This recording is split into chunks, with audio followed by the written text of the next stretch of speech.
இது இன்னைக்கு 41வது அதிகாரமான கல்லாமையை பற்றி நாம் பயணிக்க இருக்கிறோம். மாணவர் ஆறு நித்யா. இவர் தேவகோட்டையில் உள்ள ஸ்ரீ சேவுகன் அண்ணாமலை கல்லூரியில் இளங்கலை தமிழ் 3ஆம் ஆண்டு படித்து வருகிறார்.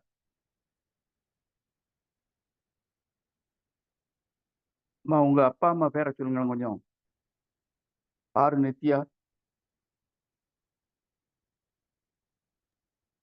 ஐயா வணக்கம் ஐயா. வணக்கம் வணக்கம், சொல்லுங்க. அப்பா பேர் ஆறுமுகம், அம்மா பேர் பாண்டிச்செல்வி ஐயா. ஆறுமுகம் பாண்டிச்செல்வி ஆகிய இணையருக்கு பிறந்த இணையற்ற மகளாக விளங்குகிறார் என்றே சொல்லுகிறேன். இவர்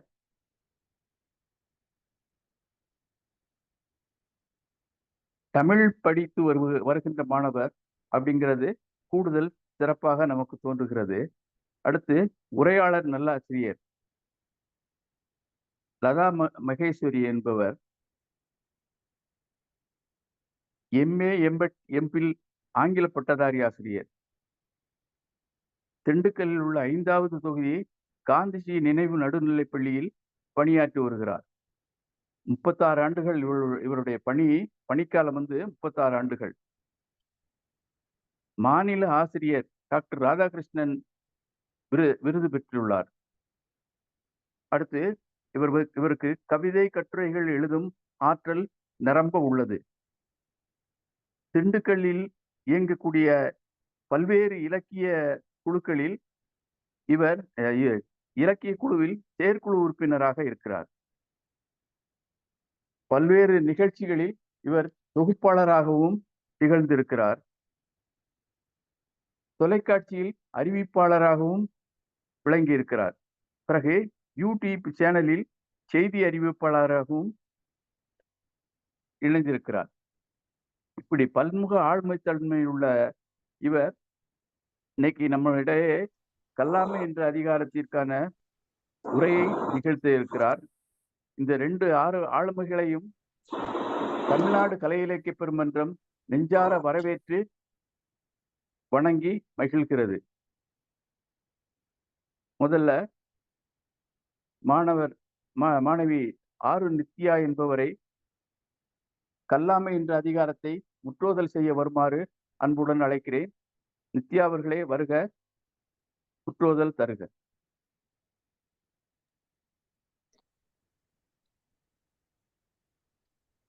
அனைவருக்கும் வணக்கம். அதிகாரம் 41 கல்லாமை.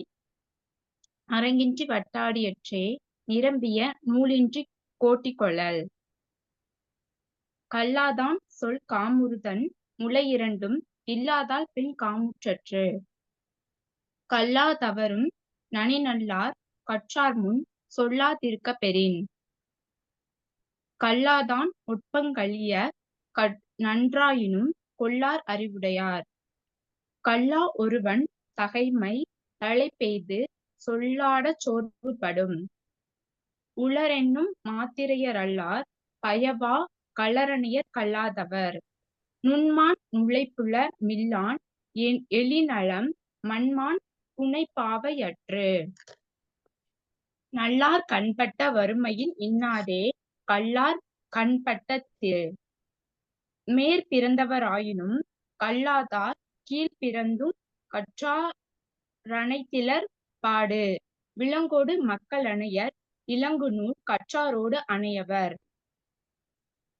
நன்றி. மிக்க நன்றி அம்மா,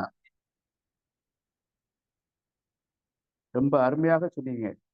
ரொம்ப நிறுத்தி நிதானமா நல்லா எல்லா குரல்களையும் புரிந்து பொருள் புரிந்து சொன்னீர்கள். ரொம்ப மகிழ்ச்சியா இருக்கிறது. இதற்கு உங்களை உருவாக்கிய ஆசிரியர் பெருமக்கள் மற்றும் பெற்றோர்களுக்கு மிக்க நன்றியை தெரிவித்துக் கொள்கிறோம். உங்களுக்கும் தமிழ்நாடு கலை இலக்கிய பெருமன்றத்தின் சார்பாக நெஞ்சார்ந்த நன்றியை தெரிவித்துக் கொள்கிறேன். அடுத்து நன்றி அம்மா. அடுத்து கல்லாமை என்ற அதிகாரத்திற்கு உரையா நிகழ்த்த வருமாறு நல்லாசிரியர் லதா மகேஸ்வரியை அன்புடன் அழைக்கிறேன். உரையாளரே வருக, உரையை தருக.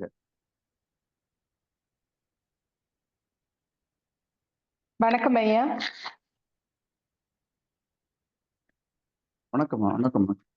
எல்லா முயற்சிகளும் எல்லா வெற்றிகளும் அன்னையின் திருவடியில் சமர்ப்பணம் செய்து தமிழ்நாடு கலை இலக்கிய பெருமன்றம் நடத்தக்கூடிய திருக்குறள் நாளும் ஓர் அதிகாரம் இணையவழி தொடரில் இணைவதில் மிக்க மகிழ்ச்சி அடைகின்றேன்.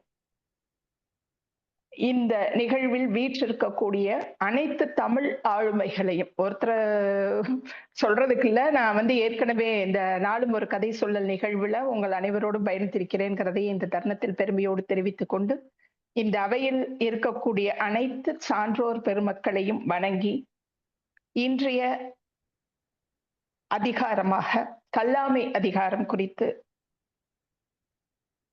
ஒரு சில வார்த்தைகளை கூற விளைகின்றேன். கல்லாமை அப்படிங்கிறது, கல்லாமையாவது கல்வி இல்லாமையால் உள்ளதாகும் குற்றத்தை கூறக்கூடிய அதிகாரம் தான் இந்த அதிகாரம். கற்றலை செய்யாமை அதுதான் கல்லாமை. இதனால இந்த கற்றல் செய்யாமை இதனால் ஏற்படக்கூடிய இழி நிலையை விளக்கக்கூடிய இந்த 40வது அதிகாரம் கல்லாமை. கல்லாமை பற்றி கற்றோர் நிறை சபையில் எனது அறிவுக்கு எட்டிய வகையில எடுத்து எம்ப வாய்ப்பு தந்தமைக்கு மீண்டும் ஒரு முறை தமிழ்நாடு கலை இலக்கிய பெருமன்றத்திற்கு நெஞ்சார்ந்த நன்றிகளை தெரிவித்துக் கொண்டு உரைகளை வழங்க விளைகிறேன். இந்த கல்லாமை அதிகாரத்துல முதல் அதிகாரம் முதல் குறளாக, அதுக்கு முன்னாடி குறள் ஏதாவது உலகத்துல அதிகாரம் செஞ்சு ஜெயிக்கிறவங்க யாருமே கிடையாது அப்படிங்கிறது எல்லாரும் அறிந்த ஒன்று. யாருமே அதிகாரத்தை விரும்ப மாட்டார்கள். தனது அதிகாரத்தினால் உலக மக்கள் யாவரையும் கட்டி போட்டுற ஒரே ஒருத்தர் யாருன்னா ஐயா வள்ளுவர் தான். அந்த வகையில் மிகச் சிறப்புடைய இந்த 40வது அதிகாரத்துல முதல் குறளாக விளங்கக்கூடிய அரங்கின்றி வட்டாடி அற்றே நிரம்பிய நூலின்றி கோட்டி கொளல். அரங்கின்று வட்டாடி அற்றே நிரம்பிய நூலின்றி கோட்டி கொளல். அதாவது நிரம்பிய நூலறிவு இல்லாத ஒருவன் ஒரு சபையினில் போய் பேசுவது எதற்கு ஈடாக இருக்கக்கூடுமா? எந்த வகையான கோடுகளோ கட்டங்களோ அன்றி ஆடக்கூடிய ஒரு விளையாட்டிற்கு இணையாக இருக்கக்கூடிய ஒன்றாகும் அப்படிங்கிற விஷயத்தை தான் இந்த குறள்ல எடுத்து கூறியிருக்கிறாங்க. இந்த குறளில் அரங்கு என்பது இங்க எதை குறிக்குதுன்னா, ஒரு விளையாட்டு, எந்த விளையாட்டு விளையாடணும்னாலும் அரங்கு தேவைப்படுகின்றது. இங்க வட்டாடி அப்படிங்கிறதுனால, அந்த வட்டங்கள் கொண்ட அந்த மாதிரி அப்படிங்கிறதுனால இது ஒரு தாயம் விளையாட்டாக, ஒரு சதுரங்க பலகையில விளையாடக்கூடிய அந்த காய்களை உருட்டி விளையாடக்கூடிய ஒரு விளையாட்டு அப்படிங்கிறத எடுத்துக்கலாம். அந்த சதுரங்க பலகை இங்க அரங்கமாக இருக்கிறது. இப்ப எந்த விளையாட்டுனாலும் அதற்கு சில சட்ட திட்டங்கள் இருக்கணும். என்ன செய்யணும், எங்க ஆரம்பிக்கணும், எங்க முடிக்கணும், இந்த மாதிரி இருந்தாதான் அந்த விளையாட்டு சிறப்பாக இருக்கும். சதுரங்கம் விளையாட போறேன்னு சொல்லிட்டு ஒரு கட்டங்களோ கோடுகளோ ஏதுமின்றி காய்களை உருட்டி ஏதாவது நாம நினைச்ச இடத்துல ஒரு காய்களை வைப்பது எவ்வளவு கேலி கூத்திற்கு இடமாக இருக்குமோ, அது போடுறது கற்றறிந்தவர் ஒரு சபையில எந்த நூல்களையும் படிக்காமல் சிறந்த அறிவு இல்லாமல் ஒருத்தன் போய் பேசுறது. சூது அப்படிங்கிறது பணயம் வைத்து விளையாடக்கூடிய ஒரு விளையாட்டு. ஏதோ ஒரு விளையாட்டா அப்படின்னு கேட்டா, இங்கே நம்ம சதுரங்கம் அப்படின்னு எடுத்துக்கிட்டோம். கட்டங்களே இல்லாம ஒரு கருவியை உருட்டி வெறும் காய்களை மற்றி நகர்த்தி ஆடினால் அதனால ஏதாவது பிரயோஜனம் இருக்குமானா கண்டிப்பா இருக்காது. அது நிச்சயமாக ஒரு குழப்பத்தை தான் இங்க ஏற்படுத்தக்கூடியது. வரையறை வரைமுறை ஏதுமின்றி விளையாடுவது எப்படி சிறப்பாக அமையும்? அதுபோல நல்ல கல்வி அறிவு இல்லாத ஒருவன் ஒரு கூட்டத்துல கருத்து கூற விளைதல். அப்படி அவன் கருத்து கூற விளைந்தால் அது நிச்சயமாக குழப்பத்தை மட்டுமே ஏற்படுத்தும். எங்கே தொடங்குவது, எப்படி விளக்குவது, எங்கே முடிப்பது அப்படிங்கிற எந்த வரைமுறையுமே இல்லை அவருடைய பேச்சுல. அப்படிங்கும்போது பேசுபவர் தானும் குழம்பி கேட்பவரையும் குழப்பி வெறிப்படைய செய்வார். பேச்சுடைய அளவு, நிறை, குணம் இது எல்லாத்தையும் நிறைவாய் அறிந்தவரால் மட்டுமே நிறைவாய் உரையாற்ற முடியும். அததான் இங்க சுட்டி காட்டியிருக்காங்க. அரங்கின்றி வற்றாடி அற்றே நிரம்பிய நூலின்றி கோட்டிக்கொள்ளல். நிறைந்த அறிவு, நூல் படித்த அறிவின்றி ஒரு சபையில போய் பேசுதல் என்பது எந்தவித வரைமுறையும் கட்டங்களும் அன்றி விளையாடக்கூடிய ஒரு விளையாட்டை போன்று குழப்பத்தை ஏற்படுத்தும் என்று இந்த குறள்ல சொல்லியிருக்கிறாங்க. அடுத்து இந்த 40வது அதிகாரத்தின் 2வது குறளாக, கல்லாதான் சொல் காமுறுதல் முளையிரண்டும் இல்லாதால் பெண் காமுற்றற்று. அதாவது கல்வி அறிவே ஒருத்தனுக்கு இல்ல, அவன் போய் ஒரு அவையில பேசணும் அப்படின்னு ஒரு ஆசைப்பட்டானா அது எதற்கு சமமாக கருதப்படுகிறதுனா, பெண்மைக்கே உரிய இலக்கணமாக உழையக்கூடிய லட்சணங்கள் ஏதும் இல்லாத ஒரு பெண்மையை விரும்புவதற்கு சமமாக கருதப்படும் அப்படின்னு சொல்லியிருக்கிறாங்க. காமுறுதல் விரும்புதல், ஆசைப்படுறது. அற்று அத்தன்மை உடையது. கல்லாதவன் ஆசைப்படுதல். இதுல 2 விதமா பொருள் சொல்லியிருக்காங்க. கல்லாதவன் தான் ஆசைப்படுதல், இன்னொன்னு கல்லாதான் சொல்வதை ஆசைப்பட்டு கேட்க போறது. கல்லாதவன் ஒருவன் ஆசைப்பட்டு நானும் மற்றவர்களை போல பேசணும் அப்படின்னு ஆசைப்படுறது. அந்த இலக்கணம், பெண்மைக்குரிய இலக்கணம் ஏதும் பெற்றவள் பெண்மையை விரும்புவதற்கு ஈடாகும் அப்படின்னு ஒரு விளக்கம் சொல்றாங்க. இன்னொரு விளக்கம் அப்படின்னு என்ன சொல்றாங்கன்னா, கல்லாதவன் சொல்வதை நாம் கேட்க ஆசைப்படுதல். பிறர் ஒரு கல்லாதவன் பேச போறான், அதை நாம கேட்கணும் அப்படின்னு சொல்லி ஆசைப்படுவது எதற்கு ஒப்பாகும் சொன்னா, இந்த பெண்மைக்குரிய இலக்கணம் இன்றி எதுவும் இல்லாத ஒரு பெண்ணின் மேல் காமுறுவதற்கு ஒப்பாகும் அப்படிங்கறத அழகா சொல்லியிருக்காங்க. கல்லாதவனுடைய பேச்சுல ஈர்க்கப்பட முடியுமா? ஈர்க்கல. கல்லாதவனுடைய பேச்சினால் யாராவது ஈர்க்கப்படுவார்களா? கண்டிப்பா ஈர்க்கப்பட மாட்டாங்க. அது இந்த பெண்மைக்கு இணையாக வைத்து இந்த குறளை கல்லாமை என்ற குறளை சொல்லியிருக்கிறாங்க. கல்லாதான் சொல் காமுறுதல். கல்லாதவன் சொல்ல ஆசைப்படுவது ஒண்ணு, கல்லாதவன் சொல்வதை கேட்க ஆசைப்படுதல் ஒன்று. இது ரெண்டுமே இந்த இடத்துல விளக்கமாக கூறியிருக்கிறார்கள். ஒரு நிமிடம். அன்பான தோழர்களே, அவர் மைக்கை மியூட் பண்ணிக்கோங்க. சொல்லுங்கம்மா. அது 3வதாக இருந்ததுல, கல்லாதவரும் நனி நல்ல கற்றார் முன் சொல்லாது இருக்க பெறின். கல்லாமையே இருக்கக்கூடாதுன்னு சொல்றாரு. அதே வள்ளுவர் ஓரிடத்துல கல்லாதவரை பாராட்டி கூறுறார் அப்படின்னு சொன்னா இந்த குறள்ல தான் சொல்றாரு. கல்லாதவரும் நனி நல்லர், மிகச் சிறந்தவராம். எப்போ? கற்றார் முன் சொல்லாது இருக்க பெறின். நல்லர் அப்படிங்கிறவர் நல்லவர், நன்மைகளை உடையவர் என்ற பொருள்பட கூறியிருக்கிறாங்க. கல்லாதவர் தன்னுடைய கல்வி அறிவுடைய எல்லையை நாமளே அறிஞ்சிருக்கணும். முதல்ல தன்னை அறிதல். தன்னை அறிஞ்சாதான் நம்மளால சிறப்புடன் வாழ முடியும்.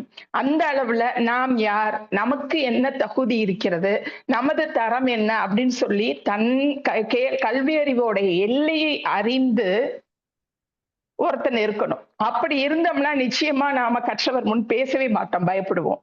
அப்படி அந்த எல்லையை அறியாமல் கற்றவருடைய முன்னாடி போய் நமது காதுகளுக்கு மற்றும் வேலை கொடுக்காமல் வாய்க்கு வேலை கொடுத்தோம்னா அங்க 2 விஷயங்கள் நடக்கும். ஒண்ணு அவனுடைய அறியாமை அந்த அவையில புலப்படும். ஒழுங்கா வாய் மூடிட்டு இருந்தா எதுவுமே தெரிஞ்சிருக்காது. இவர் வாய் கொடுத்து மாட்டிக்கிட்டாருன்னு சொல்லுவாங்க இல்லையா, அந்த மாதிரி ஒண்ணுமே தெரியாம ஒரு கற்றவர் சபையில போய் பேச விளைந்தோம்னா நிச்சயமாக நமது அறியாமையால் நாம் இழிவுபட்டு நிற்கக்கூடிய ஒரு நிலை ஏற்படும். அப்படி இல்லாம நம்மளுடைய நிலை அறிந்து கற்றவர் இருக்கக்கூடிய சபையில் அமைதியாக இருப்பது 2 வகையில் நன்மையை கொடுக்குது. ஒண்ணு, நம்மளுடைய அறியாமை அங்க அறியப்படாது, நமக்கு எந்த இழிவும் ஏற்படாது. அதுல இன்னொன்னு என்னன்னா, கற்றலின் கேட்டல் நன்று என்பது போல கற்றவர் நிறைந்த சபையில் அவர்கள் சொல்வதையும் அவர்களுடைய செயல்களையும் நம்ம பார்த்துட்டு இருந்தாலே நமக்கு சில அறிவுகள்லாம் ஏற்பட்டுருங்க, தன்னால வரும். அவ்வாறு கற்ற அறிவுடையார் முன் வாய் திறவாமல் இருப்பதே மிகுந்த சிறப்பை தரும். அவர் நன்மை உடையவர் என்று போற்றப்படுகிறார் என வள்ளுவர் அழகாக சொல்லியிருக்கிறாரு. படிக்காதவங்களோட படித்தவர்களோட உறவாடணும் நம்மளுக்கு ஒரு ஆசை வரும்.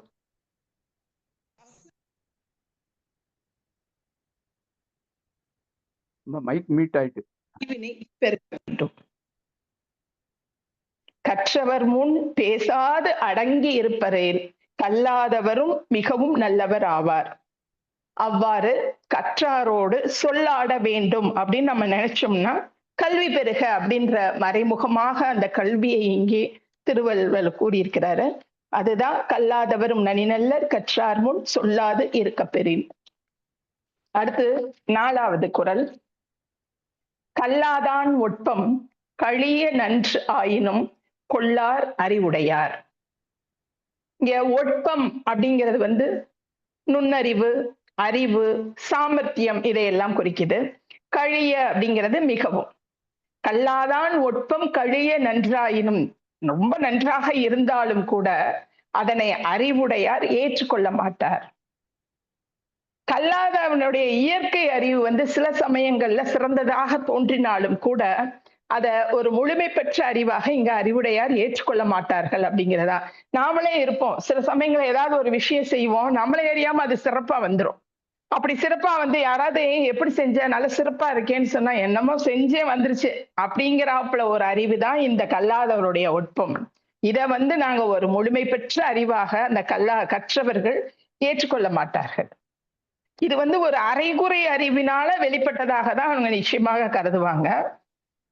கல்வி கேள்விகளின் மூலம் மட்டும்தான் ஒருவனுக்கு அந்த அறிவு ஏற்படும். அடிப்படை கோட்பாடுகளுடன் சரியாக ஒத்துக்கொள்கிற உலகில இணைத்தும் விவரித்தும் விளக்கத் தெரிய வேண்டிய கல்வி பெற்றவருடைய ஒட்பத்தை மட்டுமே அறிவுடையார் ஏற்றுக்கொள்வார்கள்.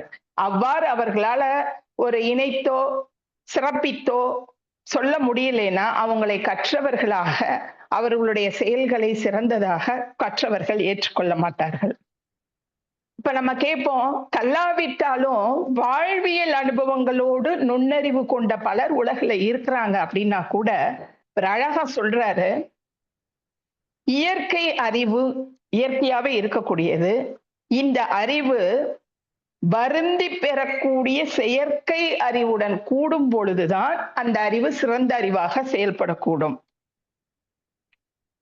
அதுதான் உண்மையான சிறந்த அறிவு. அப்படிப்பட்ட அறிவைத்தான் அவங்க ஏற்றுக்கொள்வாங்க அப்படிங்கிற விஷயத்தை அழகா சொல்லியிருக்கிறாரு. அறிவுடையார் ஏன் ஒட்பத்தை ஏற்றுக்கொள்ளல? அதுக்கு ஒரு விடுகதையை அதற்கு சான்றாக சொல்கிறார். ஆகுமோ நந்து உழுத எல்லாம் கணக்கு அப்படின்னு ஒரு பழமொழி. நத்தையால் கீறப்பட்ட எல்லாமே எழுத்துன்னு சொல்லிட முடியுமா? ஏதோ பேச்சுவாக்குல அவங்கள அறியாம ஒருத்தர் ஒரு நல்லதை சொல்லிட்டாங்கன்னா அவங்கள நம்மளால ஏற்றுக்கொள்ள முடியாது. தானை பிடியா மணி போல்வது ஒட்பம், நூலோடு தீட்டிய ஒட்பமே அறிவு.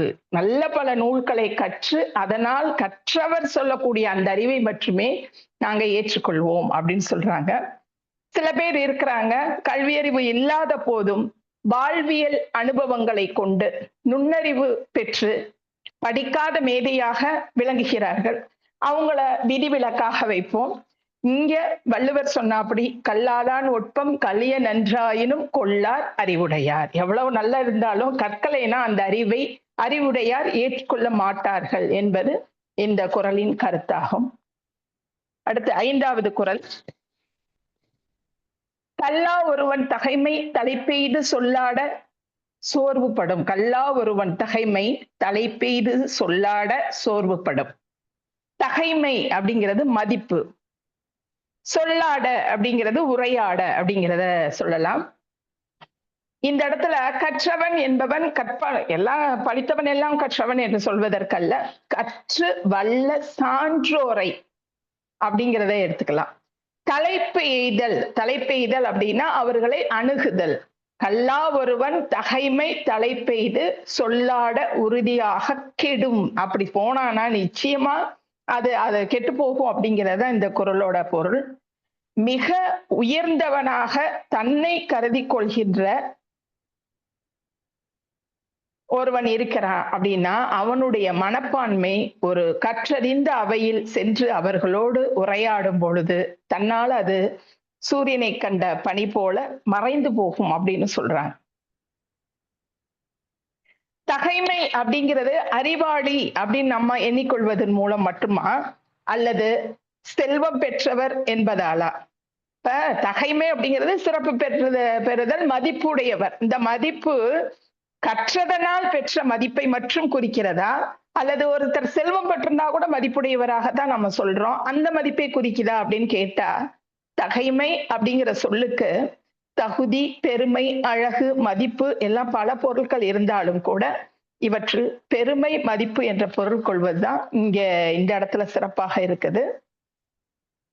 கல்லாதவனுடைய தலைக்கணம் கற்றாருடன் உரையாடிய பின்னர் ஒன்றுமில்லாமல் போகும், மறைந்து போகும் அப்படிங்கிறதா இந்த குறளுடைய கருத்து. ஒரு கல்லாதவன் இருக்கிறான், அவன் ரொம்ப செல்வந்தனா இருக்கிறான், இல்லைன்னா ரொம்ப அழகானவனா இருக்கிறான், இல்லைன்னா மிகுந்த செல்வாக்கு பெற்றவனா கூட இருக்கலாம். அதனால செருக்குடையவனாக இருக்கிறான். அப்படிப்பட்ட ஒருவன் கற்றார் முன் போய் உரையாடிய பின் தனது குறைபாடுகளை தானே உணர்ந்து அந்த உயர்வு மனப்பான்மையை நீக்கி உரிய நிலைக்கு இறங்கி வருகின்றான் அப்படிங்கிறது இந்த குறளுடைய பொருள்.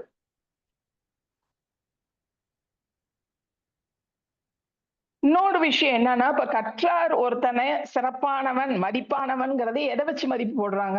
செல்வம் பெற்றவனோ அழகா இருக்கிறானோ கற்றார் நிச்சயமாக அவங்கள மதிப்பிட மாட்டாங்க.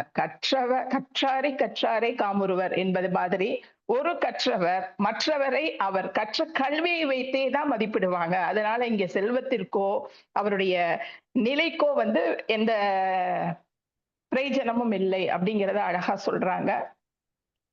கல்வி அறிவே மெய்யான மதிப்பும் பெருமையையும் தேடித்தரும். கல்லாதவனின் பொய்யான தகைமை கற்றறிந்தவரின் முன் நில்லாது ஓடிவிடும். இதுதான் இந்த குறளுடைய விளக்கமாக நமக்கு சொல்லியிருக்கிறாங்க. அடுத்து 6வது குறள், 40வது அதிகாரத்தில் 6வது குறளாக உளரென்னும் மாத்திரையர் அல்லால் பயவா கலரணையர் கல்லாதவர். உளர் என்னும் மாத்திரையர் அல்லால் பயவா கலர் அணையர் கல்லாதவர். வாசிக்கும் போதே புரிஞ்சிருச்சு. சும்மா உயிரோட ஒருத்தர் இருக்கிறாரு, அவ்வளவுதான். அவர் அந்த அளவுக்கு மாத்திரை. இந்த இடத்துல மாத்திரை அப்படிங்கிறது ஒரு அளவினை குறிக்கிறது. அந்த அளவு பத்தி பின்னாடி சொல்லலாம். அப்படிதான் நினைப்பாங்க, உயிரோட இருக்கிறாங்கிறத தவிர அவனால யாருக்கும் எந்த பயனும் கிடையாது. அப்படிப்பட்ட அந்த மனிதனை எதற்கு இணையாக சொல்றாங்க அப்படின்னா, பயவா கலர் நிலம். பயவானா பயன் தராத, கலர் நிலம்னா விளைவுக்கே பயன்பட முடியாத உவர் நிலம் அப்படின்னு சொல்றாரு. இந்த இடத்துல ஒரு சின்ன தேவநேய பாவாணர் ஒரு விளக்கம் கொடுக்கிறாரு. இது இல்ல, இவர் உவர் நிலத்தை பத்தி சொல்லியிருக்க மாட்டாரு. இவர் உழை நிலத்தை பத்தி தான் சொல்லியிருப்பாரு. அதாவது உழை நிலம்னா புதை நிலம். புதை நிலத்துலதான் எதுவும் விளையாது. ஒவ்வொரு நிலம்னா உப்பு விளையக்கூடிய இடம். இதற்கு நாலடியார்ல இருந்து அவர் அருமையான எடுத்துக்காட்டை கொடுக்கிறாரு.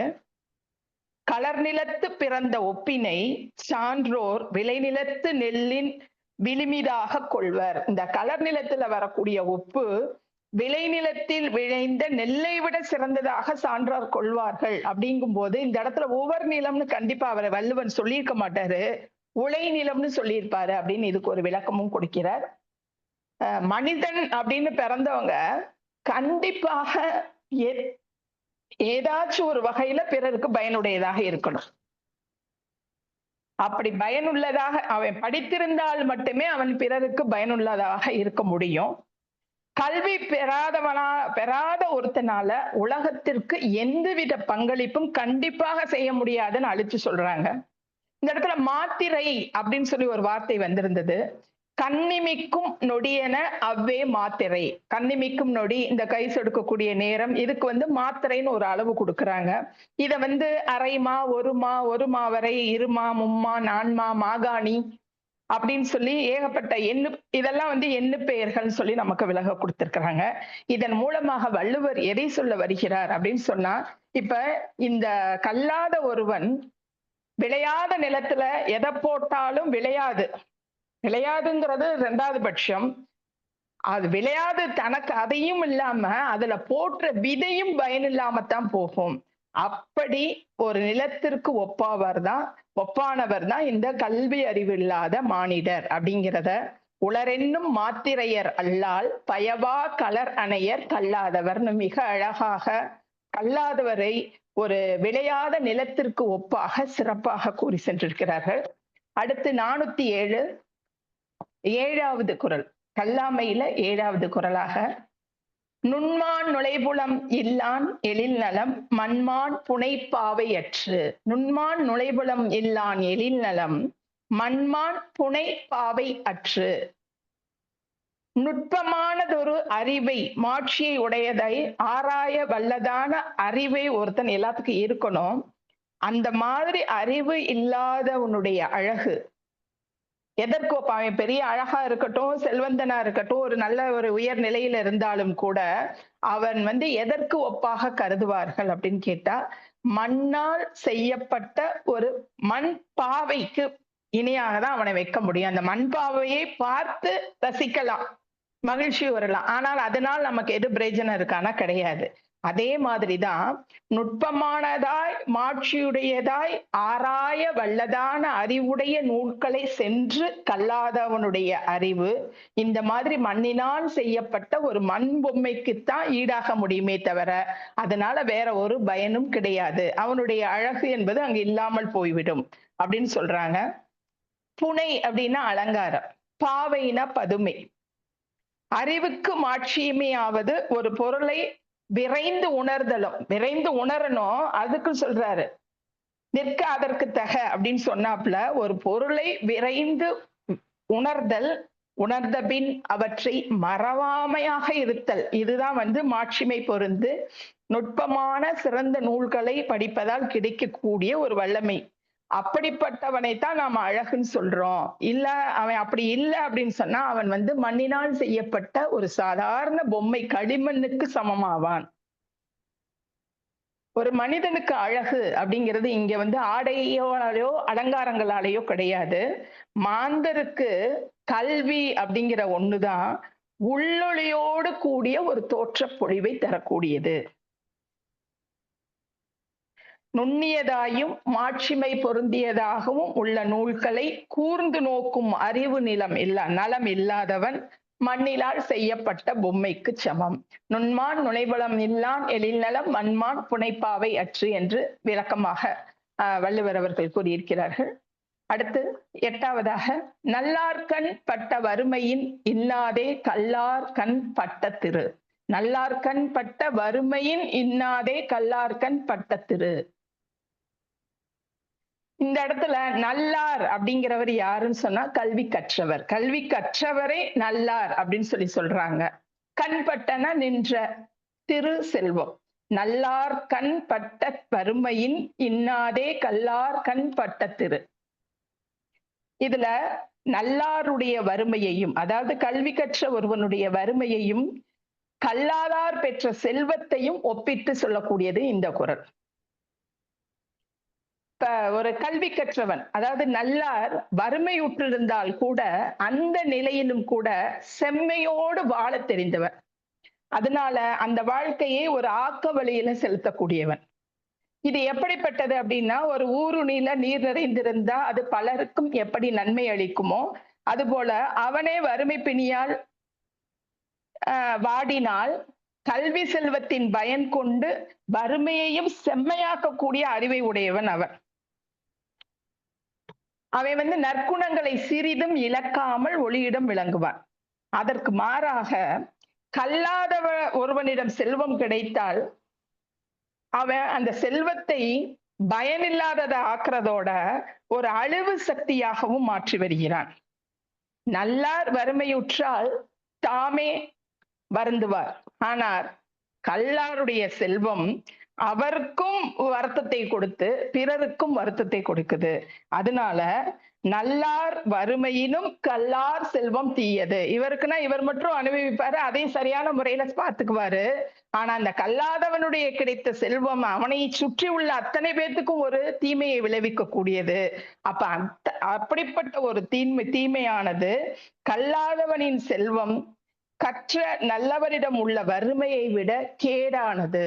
நல்லார்கள் பட்ட வறுமையில் இன்னாதே கல்லார் கண் பட்ட திரு அப்படின்னு சொல்லி அழகான ஒரு விளக்கம் கொடுத்திருக்கிறாங்க. அடுத்து 40வது அதிகாரத்தின் 9வது குறளாக, மேல் பிறந்தார் ஆயினும் கல்லாதார் கீழ் பிறந்தும் கற்றார் அனைத்திலர் பாடு. இது என்ன பொருள் சொல்றாங்கன்னா, கல்லாதவர் உயர்ந்த குடியில் பிறந்தவராக இருந்தாலும் கூட தாழ்ந்த குடியில் பிறந்திருந்தும் கல்வி கற்றவரை போன்ற பெருமை இல்லாதவர் அப்படின்னு சொல்றார். இப்போ நம்மளுக்கு ஒரு சந்தேகம் வரும், சமுதாயத்தில் உயர்வாக மேல்குலையும் கீழ்குடின்னு சொல்லி வள்ளுவர் ஜாதியம் பேசி இருக்கிறாரா அப்படின்னு கேட்டா அது இல்லை. அவர் அப்படிலாம் சொல்லல. வள்ளுவர் காலத்துல அப்படி ஒரு குறிப்பே எதுவுமே கிடையாது.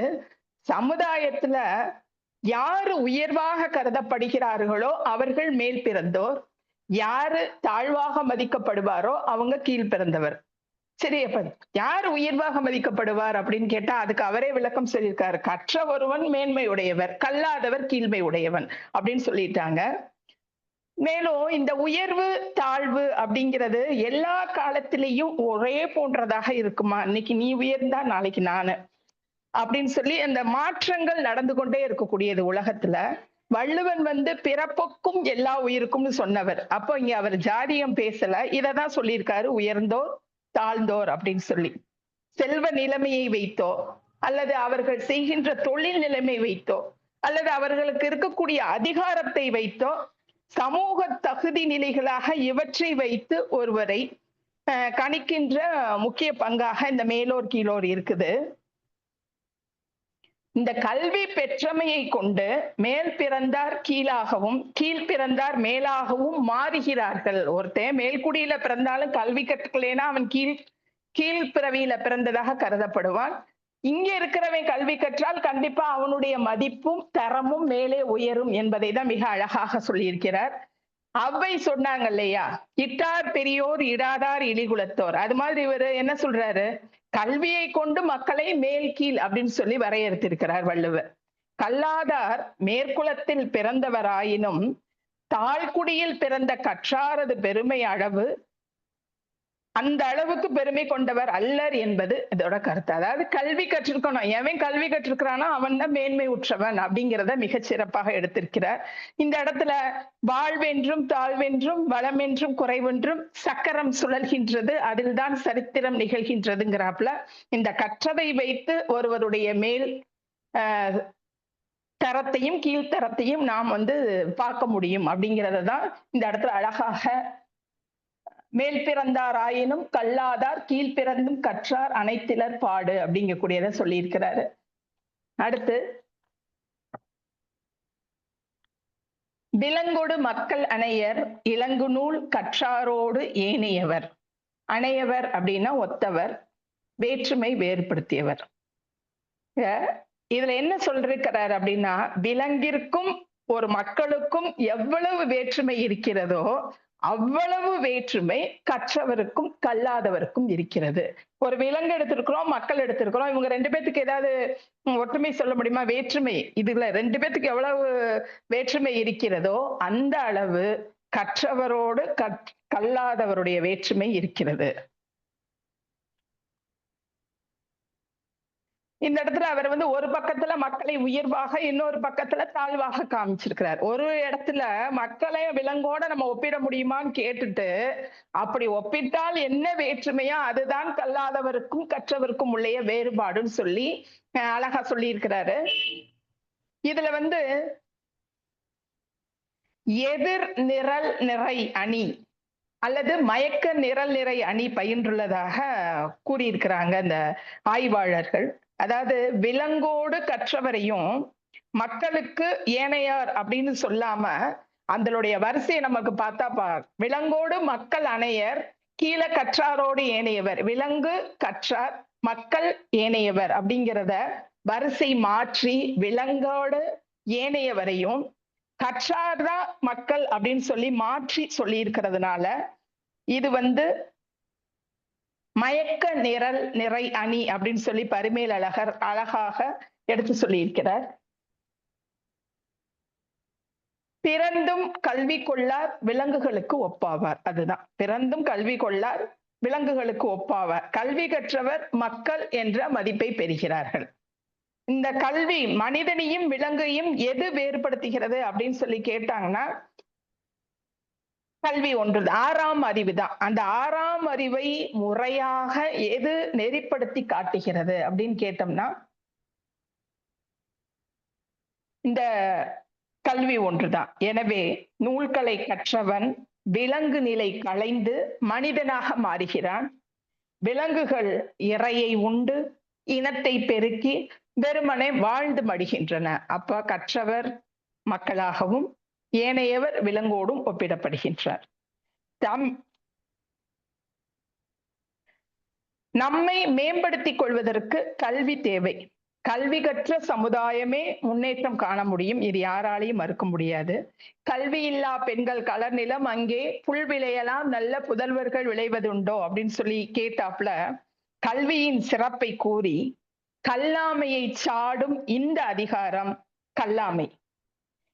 இந்த கல்லாமை குறித்த இந்த அதிகாரத்தை விளக்குவதற்கு எனது கருத்துக்களை கூறுவதற்கு வாய்ப்பளித்த தமிழ்நாடு கலை இலக்கிய பெருமன்றத்திற்கும் அதனை உயர்த்தி கொண்டிருக்கக்கூடிய பெருமை மிகு பண்பாளர்களாக விளங்கக்கூடிய அனைத்து சான்றோர்களுக்கும் நன்றிதனை சமர்ப்பித்து கற்பவை கற்கும்படி வள்ளுவர் சொன்னபடி கற்கத்தான் வேண்டும், அப்படி கல்லாதவர் வாழ்வதெப்படி என்ற கருத்தோடு நன்றி கூறி விடைபெறுகின்றேன். நன்றி, வணக்கம்.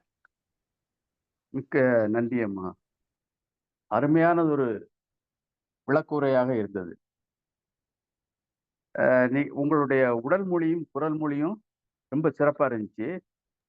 ஆங்கில பட்டதாரி ஆசிரியர் ஆனாலும் தமிழ் இலக்கணங்களையும் மேற்கோள்களையும் ரொம்ப சிறப்பாக எடுத்து கூறியுள்ளீர்கள்.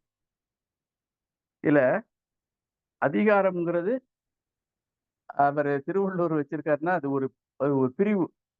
இப்போ கம்பராமாயணத்துல காண்டம் அப்படின்னு ஆரண்ய காண்டம் இந்த மாதிரி இருக்கும், ஒரு பிரிவு தான். மற்றபடி அதிகாரம் செலுத்துபவர் கிடையாது திருவள்ளுவர். ரொம்ப முத்தாய்ப்பாக இருந்தது. உங்களுக்கு தமிழ்நாடு கலை இலக்கிய பெருமன்றம் நெஞ்சார்ந்த நன்றிகளை தெரிவித்துக் கொள்கிறது. அடுத்து இந்த உரைக்கான பின்னூட்டத்தை வழங்க வருமாறு மேனாள் பொதுச் செயலாளர் அவர்களை அழைக்கிறேன். நன்றி ஐயா, உங்கள் கருத்துக்கள். நன்றி நன்றி நன்றி. அன்பான தோழர்கள் அனைவருக்கும் என்னுடைய அன்பு வணக்கம். முற்றோதல் செய்த அருமை மகள்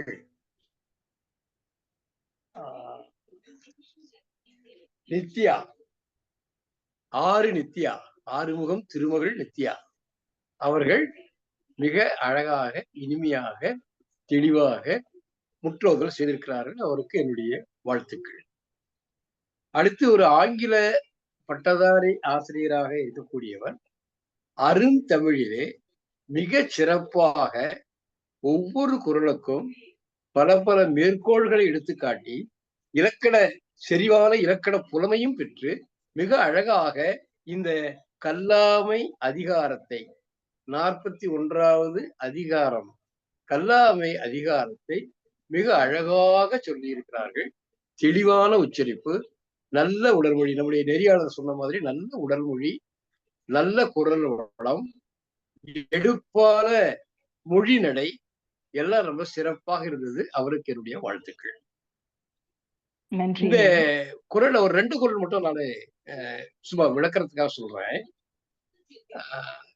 அதாவது, மேற்பிறந்தார் ஆயினும் கல்லார் கீழ்பிறந்தும் கற்றார் அனைத்தினர் பாடு. இதுல மேற்பிறந்தார் கீழ்பிறந்தார் என்பதற்கு ஒரு நல்ல விளக்கம் கொடுத்தார்கள். வள்ளுவர் காலத்துல சாதி அவ்வளவு வேற்றுமையாக தோன்றவில்லை என்றாலும் கூட சமூக பாகுபாடு 4 பிரிவுகளாக வந்துவிட்டது. வள்ளுவர் காலத்திற்கு முன்பே சங்க காலத்திலே அரசர், அந்தணர், வணிகர், வேளாளர் என்று 4 பிரிவுகள் வந்து விட்டன. இது ஒரு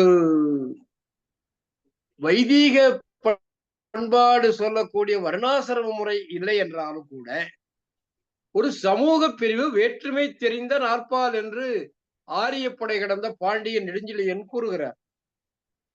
அவர் என்ன சொல்றாருன்னா, அந்த காலத்துல தாழ்ந்த குடியில பிறந்தவனுக்கு கல்வி கிடைச்சிருக்கு, உயர்ந்த குடியில பிறந்தவனுக்கு கல்வி கிடைச்சிருக்கு. கல்வி எல்லாருக்கும் கிடைக்கக்கூடிய வாய்ப்பு பெற்றிருந்த காலம் சங்க காலம், வள்ளுவர் காலம். அது தொடர்ச்சியாக வந்த வள்ளுவர் காலம். அதனாலதான் அவன் என்ன சொல்றான்னா, அரசாங்கத்துக்கு யார் தேவை? வேற்றுமை தெரிந்த நாற்பால் உள்ளோம். வேற்றுமை தெரிந்த நன்கு வேறுபட்டு உள்ள 4 குடிகள். அது என்ன? அதான் நான் சொன்ன மாதிரி அந்தணர், வணிகர், அந்தணர், அரசர், வணிகர், வேளாளர். இந்த 4 பிரிவுகளுடைய சமூக பிரிவுகளிலே கீழ்ப்பட்ட குடியிலே கல்வி கற்ற ஒருவன் மேற்குடியிலே பிறந்த கல்லாத ஒருவனை விட உயர்ந்தவன். அந்த மேற்குடியிலே பிறந்தவன் இவனுக்கு கீழ்ப்பட்டவன், கல்வி கற்றவனுக்கு கீழ்ப்பட்டவன். வேற்றுமை தெரிந்த நாற்பாலுள்ளும் கீழ்ப்பால் ஒருவன் கற்பின் மேற்பால் ஒருவனும் அவன்கட்படுமே, அவனுக்கு அடங்கி நடக்கணும். அது மட்டும் இல்ல, ஒரு குடி பிறந்த பல்லோர் உள்ளோம் மூத்தோன் வருகை என்னாது. நீ உயர் முன்ன பிறந்தவன்பா, அதனால நீ அரசாங்கத்துக்கு வேலைக்கு வாங்க கூட மாட்டான். அரசாங்க பணிக்கு, அரசு பணிக்கு வர வேண்டுமானால் நீ கற்றிருக்க வேண்டும். மூத்தோன் வருகை என்னாது அறிவுடையோனார் அரசும் செல்லும். நல்ல நூலறிவு, கல்வி அறிவு பெற்றவன் தான் அரசாங்கம் ஏற்றுக்கொள்ளும்ன்றான். அந்த பொருளில்தான் வள்ளுவர் இங்கே மேற்குலம் தாழ்குலம் என்று சொல்லுகிறார். அது ஜாதியாக பிரிவில்லை என்றாலும் ஒரு வர்க்க ரீதியாக பிரிந்திருக்கிறது. அது கிபி 5ஆம் நூற்றாண்டுக்கு பிறகுதான் ஜாதியாக வெளிப்படையாக தோன்றுகிறது. ஆனா அதற்கான வித்துக்கள் அங்கங்க ஆரம்பிச்சிருச்சு. அரசர்களை அணுகி அந்த வைதீக சமயத்தை சார்ந்தவர்கள் அரசரை அணுகி வேத மரபுகளை மெதுவாக விதைக்க ஆரம்பித்து விட்டார்கள். அதனுடைய பலன்தான் இந்த வேற்றுமை தெரிந்த நாற்பால். அர்த்தம் வள்ளுவர் என்ன சொல்றாருன்னா, மேற்பிறந்தாராயினும் உயர்ந்த குலத்திலே பிறந்தவனாக இருந்தாலும் அவன் கல்லாதவனாக இருந்தால் கீழ்குலத்திலே பிறந்த ஒரு கற்றவனுக்கு விட பெருமை குறைந்தவன். அனைத்திரல் பாடு, அவன் பெருமை இல்லாதவன். யாரு? மேற்குலத்துல பிறந்ததுனால பெருமை கிடையாது. அதனாலதான் பிறப்புக்கள் எல்லாவுக்கும் ஏன் சொல்றான்? பிறவியினால உயர்ந்தவன் என்றும் தாழ்ந்தவன் என்ற கருத்து வந்து விட்டதனால்தான் பிறப்புக்கும் எல்லா உயிர்க்கும்னு வள்ளுவர் சொல்றார். அது ஒரு புரட்சிகரமான கருத்து. அது முளையிலேயே கிள்ளி எறிவதற்கு வள்ளுவர் முனைந்திருக்கிறார். அதையெல்லாம் நம்ம அரசர்கள் அந்த வைதீகர்களுடைய கேட்டு நடந்து நாட்டுல இந்த ஜாதியை நிலைநிறுத்தி விட்டார்கள். அது பெரிய வரலாறு, அது வேண்டாம். அடுத்தது இந்த விலங்கொடு மக்கள் அணையர் ரொம்ப அழகா சொன்னாங்க. விலங்கொடு மக்கள் அணையர் இறங்குநூல் கற்றாருடைய எதிர் நிரல் நிறையணி அல்லது மயக்க நிரல் நிறையணி என்று இலக்கணத்தோடு விளக்கி ரொம்ப அழகா சொன்னாங்க. கல்லாதவர்கள் விலங்குகளுக்கும், கற்றவர்கள் தான் மக்கள், கல்லாதவர்கள் விலங்குகள். அது ஒண்ணு. அது வள்ளுவர் ரொம்ப இந்த விலங்குகளுக்கு திருக்குறளார் முனுசாமி எங்க ஊருக்கு வந்தாருங்க ஒரு தடவை. இந்த விலங்கொடு மக்கள் அணையர் என்ற குரலுக்கு ஒரு நகைச்சுவையா விளக்கம் கொடுத்தார். என்ன விளக்கம் கொடுத்தாருன்னா, மாட்டுக்கு மனுஷனுக்கு என்னையா வித்தியாசம்? மாடு பாவம், அதுவும் கண்ணு போடுது, வளர்த்தது, வயசாகுது, சாகுது. மனுஷனும் வளர்றான், கல்யாணம் பண்றான், புள்ள வைக்கிறான், சாகிறான். இது ரெண்டுக்குள்ள வித்தியாசம் என்னையான்னா, இந்த மாடு கடன் வாங்காத சாகுது, இவன் கடன் வாங்கி சாகிறான். இதுதான் வேறுபாடுன்னு சொல்லி விளக்கிட்டு விலங்கொடு மக்கள் அலையர் அப்படின்னு சொல்லி அந்த குரலுக்கு அழகான விளக்கம் கொடுத்தார் நகைச்சுவையாக. அந்த மாதிரி மாட்டுக்கு மனுஷனுக்கு வித்தியாசம் இருக்கும் இல்லையா? மாடு போய் என்ன 5வது சேர்த்துக்கன்னு கேக்குமா? இல்ல நான் முனைவர் பட்டம் படிக்கணும்னு சொல்லி பேராசிரியர்கிட்ட வந்து விண்ணப்பம் போடுமா? அது முடியாது. ஏன்னா மனிதன் தான் தனக்கான ஒரு மொழியை படைத்திருக்கிறான். அந்த மொழியின் மூலம் அறிவை பெருக்கக்கூடிய கல்வி புலத்தை வளர்த்திருக்கிறான். அதன் மூலம் பல்வேறு அறிவு புலங்களை அவன் வளர்ந்து மனிதன் அறிவு, கல்வி என்ற துறைகளிலே வல்லவனாக இருக்கிறான். அது விலங்குகளுக்கு கிடையாது. அதனால்தான் விலங்கு வேறு, மக்கள் வேறு. விலங்குகள் நீ என்னதான் ஆளு அழகா இருந்தாலும் ரொம்ப அழகாகிறான். சிகப்பா, அழகா, அப்படியே சுருள் முடி, அருமையான மீசை, நல்ல மார்பு, நல்ல விரிந்த மார்பு, நல்ல தோல், வலிமையான தோள்கள். அப்படி நடந்து பார்த்தா அப்படியே இளவரசன் மாதிரி இருக்கான். ஆனா படிக்கல. மண்ணுல கூட அழகான பொம்மை செஞ்சு அழகா கடையில விக்கிறான். அந்த பொம்மைக்கு உனக்கு என்னடா வித்தியாசம்? படிக்காதவன் அழகான செய்த மண்ணால் செய்யப்பட்ட பொம்மைக்கு சமம். அந்த பொம்மையினால் என்ன பயன்?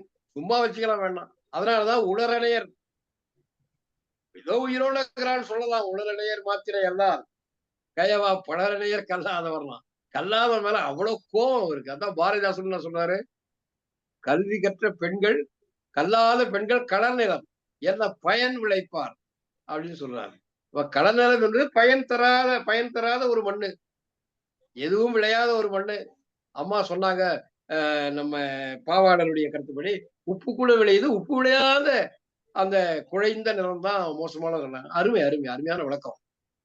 அப்போ பயவா கடவுளை உப்பு கூட விளையாத ஒரு மோசமான மண்ணை போன்றவர்கள் அவர்கள் அப்படின்னு சொல்லி கல்விக்கு எவ்வளவு முக்கியத்துவம் கொடுக்கிறார். முன்ன கல்வி என்ற அதிகாரத்திலே, அதிகாரம் என்பது ஒரு சிறு பிரிவு. படலம், சருக்கம், காண்டம் அப்படின்னு, காண்டம் பெரும் பிரிவு, படலம் சிறு பிரிவு. இந்த அதிகாரம் 10 பொருள்களுக்கு கொண்ட ஒரு அதிகாரம். அதிகாரம்னா நல்லதுதான். நெறியாளர் ரொம்ப அழகான விளக்கம் கொடுத்தார். அப்போ கிண்டல் பண்றாரு பாருங்க. டேய், நீ இருக்கிறத விட செத்து போறடா, மண்ணுக்கு பாருமா, ஏண்டா கிடக்குற? படிக்காதவன் இருந்தான்னா என்ன லாபம்? எதோ இருக்கிறான்னு சொல்லிக்கலாம், அவ்வளவுதான். அவரால் என்ன பயன்? அவன் உயிரோடு இருக்கிற படம் நடைபெறும், அவ்வளவுதான்.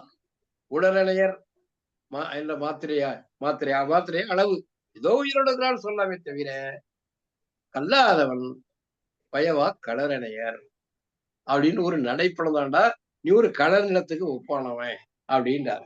இது எதிர்மறையின் மூலமாக கல்வியின் பெருமையை சொல்லுகிறது அதிகாரம். அது உடன்பாட்டு முறையிலே கல்வியின் பெருமையை சொல்லுகிறது கல்வி. கல்லாமை என்பது கற்கவில்லை ஆனால் என்னென்ன விளைவுகள் ஏற்படும், என்னென்ன பிரச்சனைகள் ஏற்படும், என்னென்ன துன்பங்கள் ஏற்படும், மனித சமூகத்திற்கு என்னென்ன கேடுகள் விளையும் கற்கவில்லை என்றால் என்று கல்வியினுடைய சிறப்பை கல்லாமை என்ற அதிகாரத்தின் மூலம் வள்ளுவர் மிகச் சிறப்பாக சொல்லுகிறார். அழகாக சொல்லிய அம்மா அவர்களுக்கு என்னுடைய வாழ்த்துக்கள். முற்றோதல் செய்த அன்பு மகள் நித்யாவுக்கு என்னுடைய வாழ்த்துக்கள். இந்த வாய்ப்பளித்த தமிழ்நாடு கலை இலக்கிய பெருமன்ற இலக்கிய குழுவிற்கும், நம்முடைய நெறியாளருக்கும், பொதுச் செயலாளருக்கும் என்னுடைய அன்பையும் வாழ்த்துக்களையும் நன்றியும் தெரிவித்துக் கொள்கிறேன். வாய்ப்புக்கு நன்றி, வணக்கம். மிக்க நன்றி. அருமையானது ஒரு பின்னூட்டம். எல்லாவற்றையும் தொட்டு காட்டி விளக்கினீர்கள். அடுத்து அறச்செல்வியமா பின்னூட்டம் அளிக்க வரீங்களா? அனைவருக்கும் வணக்கம். இன்று முற்றோதல் செய்த மாணவிக்கு வாழ்த்துக்கள், பாராட்டுக்கள். அடுத்து இன்றைய உரையாசிரியர் ஆங்கில பட்டதாரி, ஆனா கொஞ்சம் கூட ஆங்கிலம் கலக்காம தமிழ்ல எல்லா குறளுக்கும் ரொம்ப ரொம்ப ரொம்ப ரொம்ப அழகா நல்ல விளக்கம். இதுல எதுவுமே சந்தேகம் கிடையாது, ஐயத்துக்கு இடமே கிடையாது. அதோட இலக்கணத்தையும் சேர்த்து சொன்னாங்க. ரொம்ப ஆச்சரியமா இருந்தது. உங்களோட அந்த விளக்கங்கள் எனக்கு ரொம்ப பிடிச்சிருந்தது. எல்லாத்துக்குமே பொறுமையா நல்ல விளக்கம், நிறைய குறிப்புகள் எடுத்து வச்சு சொன்னீங்க. இந்த கல்லாமைக்கு விளக்கம் கொடுக்கறது கொஞ்சம் கஷ்டம். ஆனா இந்த 10 குறளுக்கும் எந்த அளவுக்கு சிறப்பா விளக்கம் கொடுக்க முடியுமோ அந்த அளவுக்கு சிறப்பா விளக்கம் கொடுத்தீங்க. அம்மா, உங்களுக்கு வாழ்த்துக்கள், பாராட்டுக்கள். நன்றி. அடுத்து இந்த அதிகாரத்தை பார்த்தோம்னா, இந்த கல்லாமை என்பதே வந்து அவமானத்தின் அடையாளமோ அப்படின்ற மாதிரி தான் இந்த 10லயும் கல்லாமை குறித்து வள்ளுவர் சொல்லியிருக்காரு. அப்ப வந்து மக்களுக்கு இந்த எழுத்தறிவு திட்டம் அரசாங்கம் வச்சிருந்தது. அறிவொளி முத ஆரம்பிச்சது அறிவொளி இயக்கம். நைட்ல வந்து அவங்க எல்லாம் வேலை முடிச்சுட்டு வந்தவிட்டு இந்த படிக்காதவங்களுக்கு ஒருத்தரை போட்டு அந்த ஊர்ல படிப்பு சொல்லி கொடுத்தாங்க. அதெல்லாம் முதல்ல பேர் எழுதணும்னு சொல்லி ஆரம்பிச்சாங்க. அது அடுத்தடுத்து அந்த திட்டத்துக்கு வேற பெயரிட்டு நடந்துகிட்டே வந்து இப்ப புதிய பாரதம்ன்ற பேர்ல எழுத்தறிவு இயக்கம் நடக்குது. அதுக்கு எழுது பொருள்லாம் அரசாங்கம் கொடுக்குது, தேர்வு நடத்துது. தேர்வு பாத்தீங்கன்னா சீல் வச்ச பேப்பர்ல வரும். அதுக்கு டைம் போட்டிருப்பாங்க, இத்தனை மணிக்கு தான் உடைக்கணும், அது பீரோல வச்சு பூட்டணும், அந்த சாவி ஹெச்எம்டா இருக்கணும். பயங்கரமா இருக்கும் திட்டம், அருமையான திட்டம். ஆனா அந்த தேர்வு ஞாயிற்றுக்கிழமை வைப்பாங்க. அவங்கள புடிச்சு இழுத்துட்டு வந்து பரீட்சை வைக்கிறதுக்குள்ள போதும்னு இருக்கும். அதான் அந்த எதுக்கு சொல்றேன்னா, அந்த அளவுக்கு அரசாங்கம் கல்லாமை என்பது இருக்கவே கூடாது அப்படின்றதுல முனைப்பு காட்டுது. இதுல வந்து அந்த 2வது குறள் வந்து அம்மா சொன்னது எனக்கு எப்படி சொல்ல போறாங்க அந்த குறளை, எந்த அளவுக்கு அதை வந்து சொல்லுவாங்கன்னு எதிர்பார்த்தேன். அழகா நாசுக்கா ரொம்ப ரொம்ப நல்லா இருந்ததுமா. எவ்வளவு ஒரு நயத்தோட அத சொன்னீங்க, எனக்கு ரொம்ப பிடிச்சிருந்தது. நீங்க சொன்ன விளக்கங்கள்ல அந்த 2வது குறளுக்கு நீங்க விளக்கம் சொன்னீங்க பாருங்க, தமிழ்ல அவ்வளவு அழகா சிறப்பா மத்தவங்க சொல்லுவாங்களான்ற சந்தேகம். ஒரு பெண்ணாக இருந்து அதுக்கு வந்து சிறப்பு சேர்த்தீங்க. அடுத்து அந்த 405வது குறள் ஒரே இதுல சொல்லணும்னா, காண மயிலாட கண்டிருந்த வான்கோழி மாதிரி கல்லாதவர்கள் கற்றவர்கள் முன்னாடி பேசணும்னு நினைச்சா அவங்களோட மதிப்பு கெட்டு போயிடும். அடுத்த குறள் 406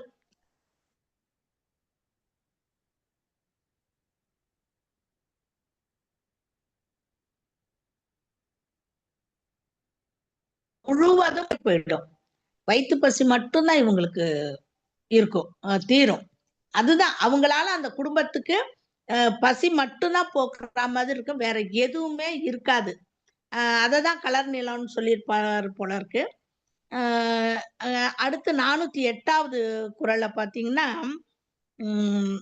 கல்லாதவர்கள்ட்ட இருக்கிற செல்வம் கற்றவர்கள்ட்ட இருக்கிற வறுமையை விடக்கூடியது. நிறைய நம்ம பார்த்திருப்போம், கேட்டிருக்கோம். எங்க ஊர்ல ஒருத்தர் இருந்தாரு, இது நான் சொல்றது 50 வருஷத்துக்கு முன்னாடி நடந்தது. ஒரே பையன், கொஞ்ச நாளம் சொந்த வீடு. சொந்த வீடுன்னா இப்ப இருக்கிற மாதிரில கூரை வீடு தான். எங்க ஊர்ல எல்லாருமே கூரை வீடு தான். 2 ஓட்டு வீடு தான் இருந்துச்சு எங்க ஊர்ல. அவரு கூரை வீடு, ஒரே பையன். அப்ப எஸ்எல்சி பியூசி எஸ்எல்சி படிச்சாரு. முதல் நாள், அப்பா இன்னைக்கு கணக்கு நோட்டு வாங்கணும்ப்பா, காசு வேணும், கொடுப்பாரு. மறுநாள், அப்பா மேக்ஸ் நோட்டு வாத்தியார் வாங்கிட்டு வர சொன்னார்ப்பா அப்படின்பாரு. ஹிஸ்டரி நோட்டுன்னு முதல் நாள் காசு வாங்கிட்டு போறாரு, மறுநாள் வரலாறு நோட்டுன்னு வாங்குவார். இப்படி அவரு காசு வாங்கிட்டு போய் கடைசியில எஸ்எல்சியில அவரு வந்து தேர்ச்சி பெறல. அவருக்கு வந்து இந்த ஒரு நிர்வாகத்துக்கு ஒரு ஆலைக்காக நிலம் கொடுத்ததுல வேலை கிடைச்சது. ஆனா அந்த வேலையில அவரு முழுமையா இருக்கல. இது அவரே என்கிட்ட சொன்னது.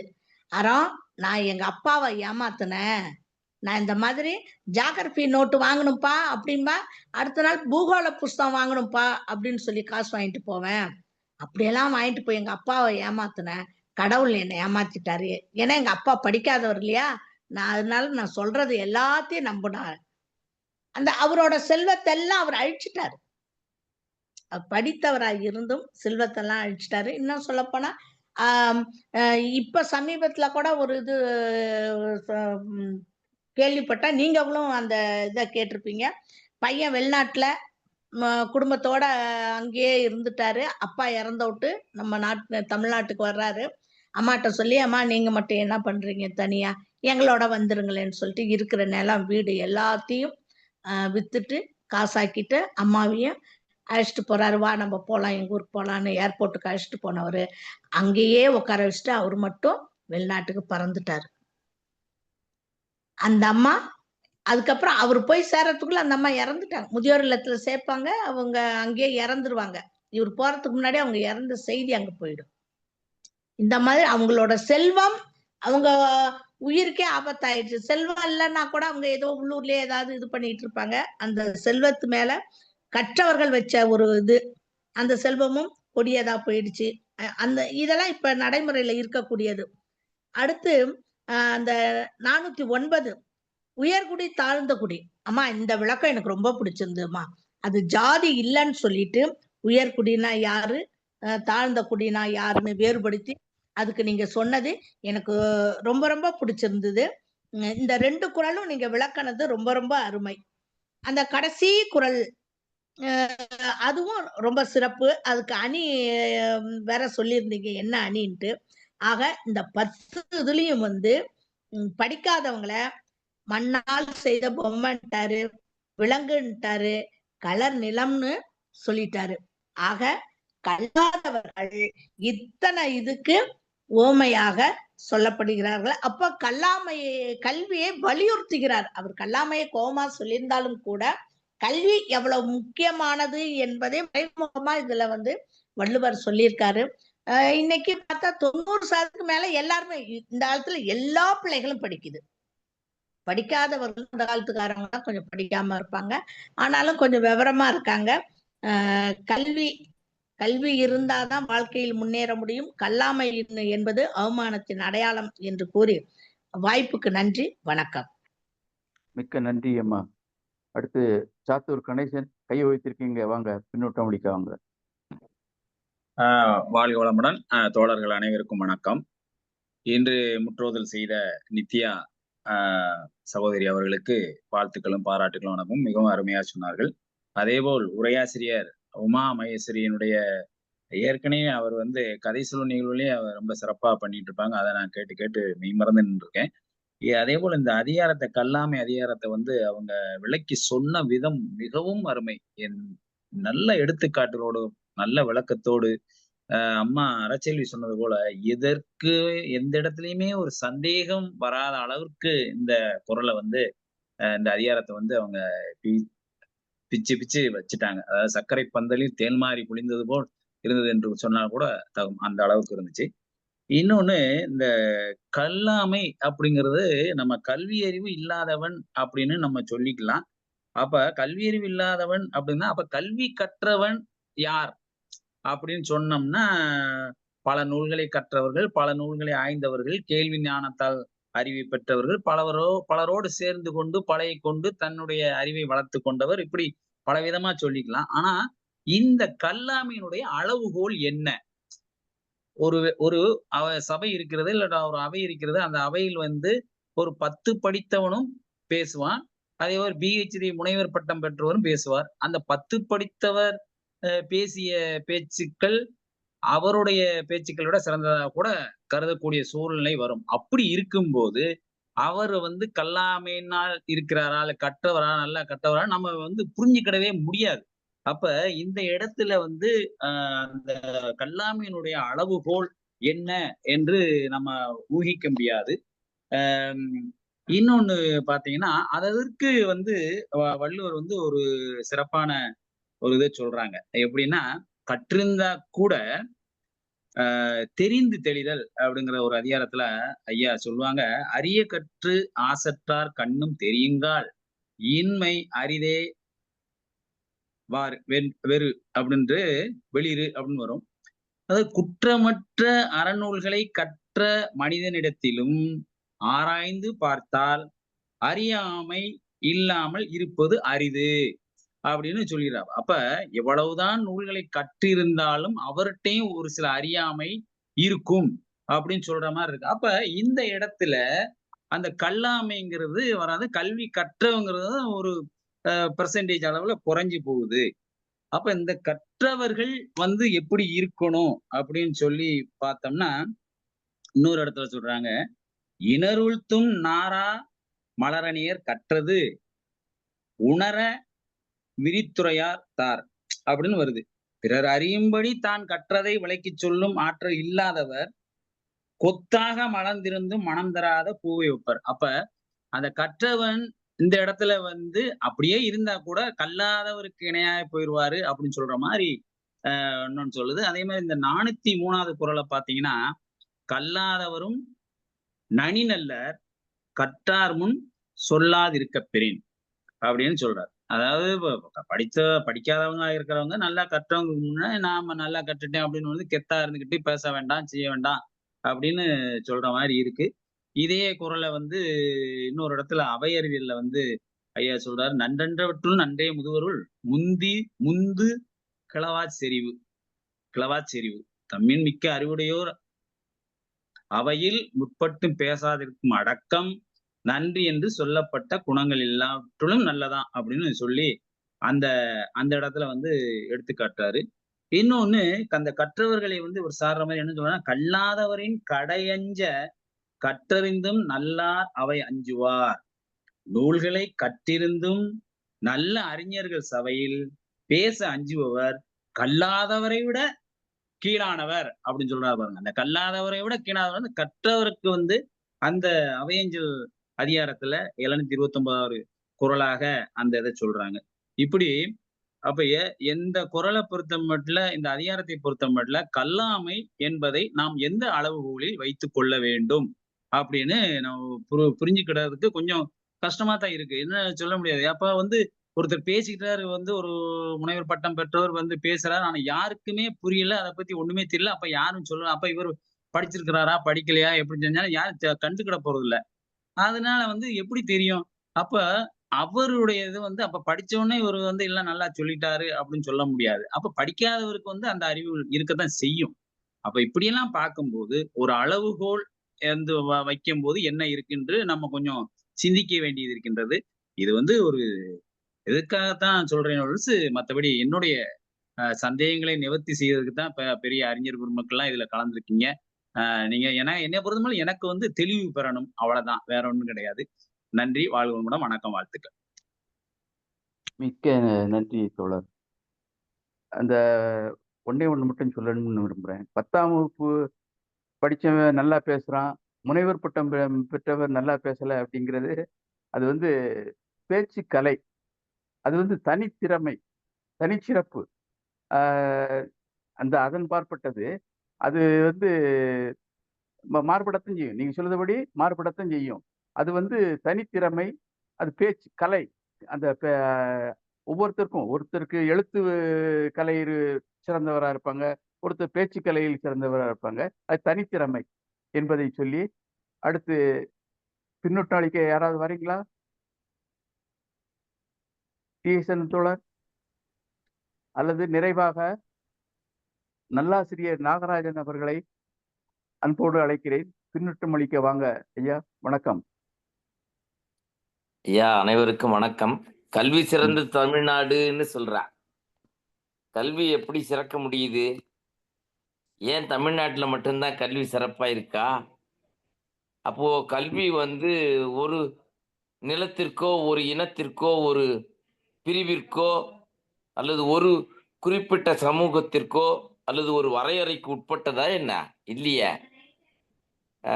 கற்றது கையளவு, கல்லாதது உலகளவு.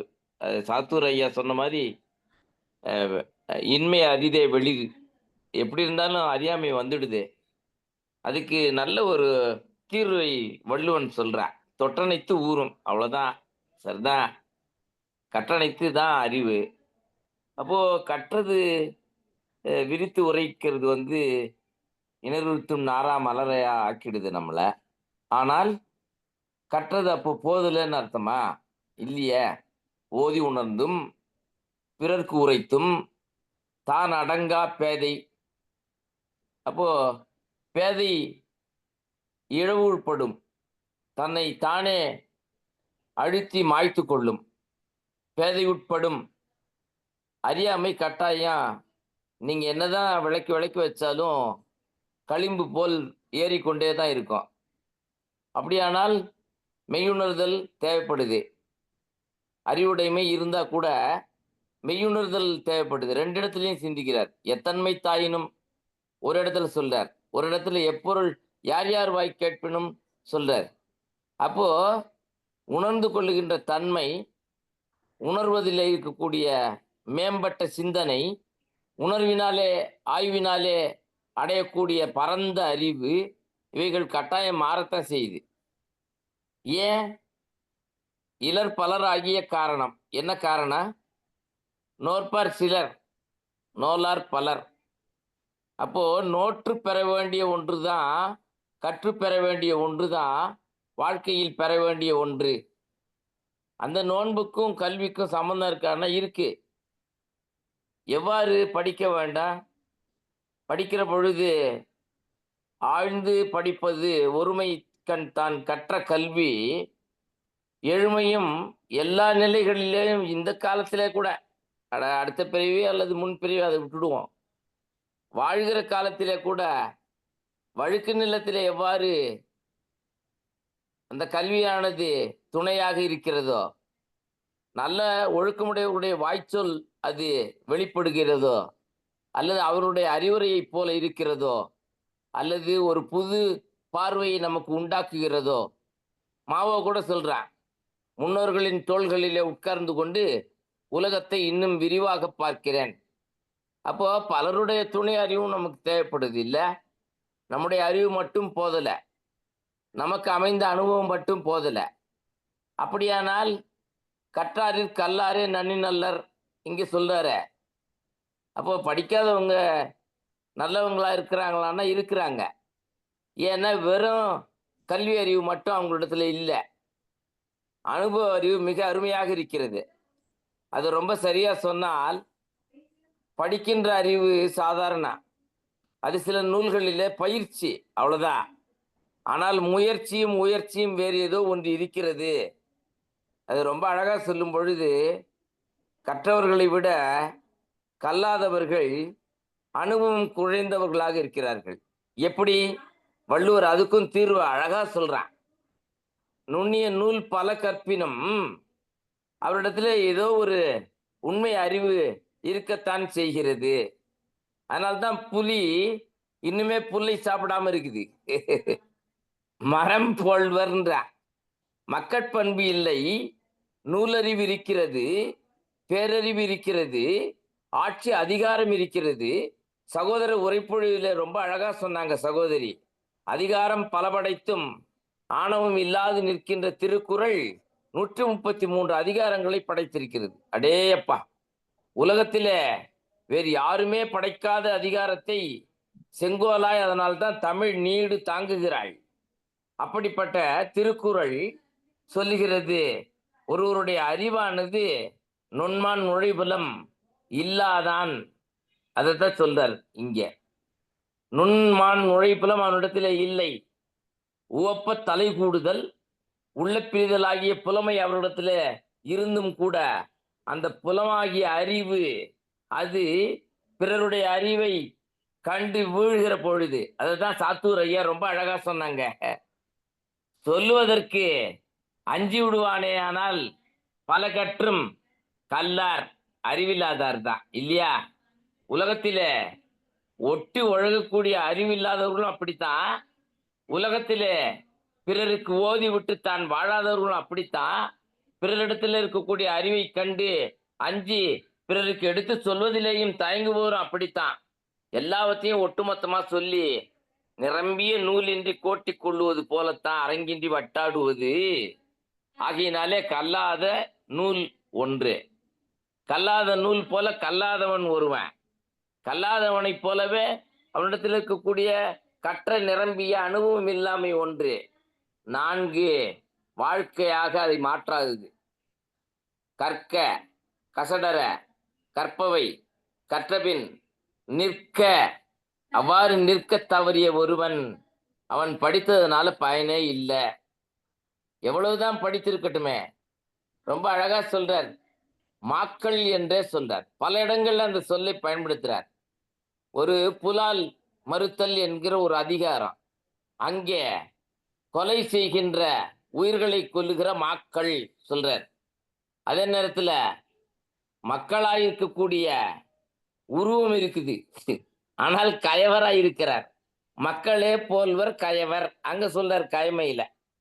இங்கே 8வது குறள்ல சகோதரி ரொம்ப அழகா சொன்னாங்க, அரசியல்வி சகோதரி.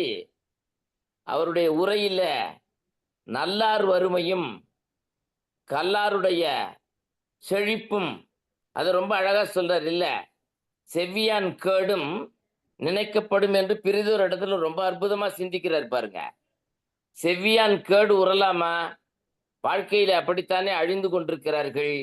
நல்லவர்கள் கீழே கிடக்கிறோமே வருத்தப்படுகிறார். அவ்விய நெஞ்சத்தான் ஆக்கம் பெறுகிறான்.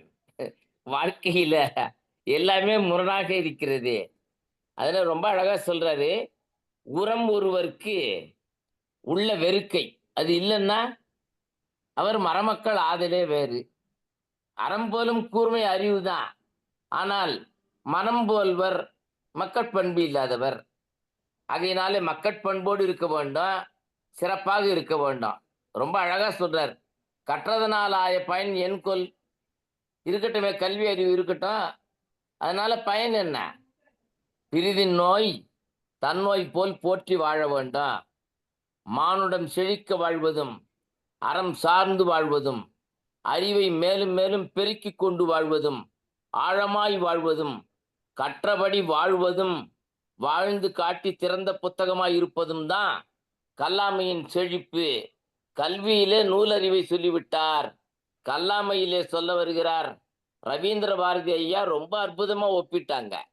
கல்வி உடன்பாடு, கல்லாமை எதிர்மறை. ஆனாலும் கூட 1008வது குறளை நினைச்சு பார்க்கிறேன், ரொம்ப அற்புதம். 1008வது குறள், இருவேறு உலகத்து இயற்கை. மனிதனுடைய வாழ்க்கை ரெண்டுமாவே இருக்குது. ரொம்ப ஆச்சரியம். திரு ஆதல் வேறு, தெள்ளியராதல் வேறு. தெள்ளிய அறிவு படைத்தவராக வாழ்வோம். கல்லாமை 29வது அதிகாரம் கல்லாமை சொல்லிச்சு, இங்க கல்லாமை சொல்லுது. சகோதரி டிவி எல்லாம் படிச்சவங்க, செய்தி வாசிச்சவங்கன்ட்டு சிவசுப்பிரமணிய ஐயா கோடிட்டு காண்பித்தாங்க. எனக்கு அப்படியே உள்ளம் துளிர்த்தேன். அடட, அப்படியானால் உச்சரிப்பு சரியா இருக்கும்னு. ஆச்சரியம். A to Z எல்லாமே ஆங்கிலத்தில் தெரிந்தும் கூட சகோதரி தமிழை அற்புதமாய் உச்சரித்தாங்க. அது தொழில், இது உயிர். இதை உணர்ந்து கொண்டேன். இதுதான் கற்றலின் சிறப்பு என்றும் கண்டு கொண்டேன். ஆகவே கல்லாமை அதிகாரத்திற்கு எடுத்துக்காட்டாய் வாழும் சகோதரியை தேர்ந்தெடுத்து போட்டிருக்கிறீங்க. சகோதரியினுடைய உரைப்பொழிவு அருமை.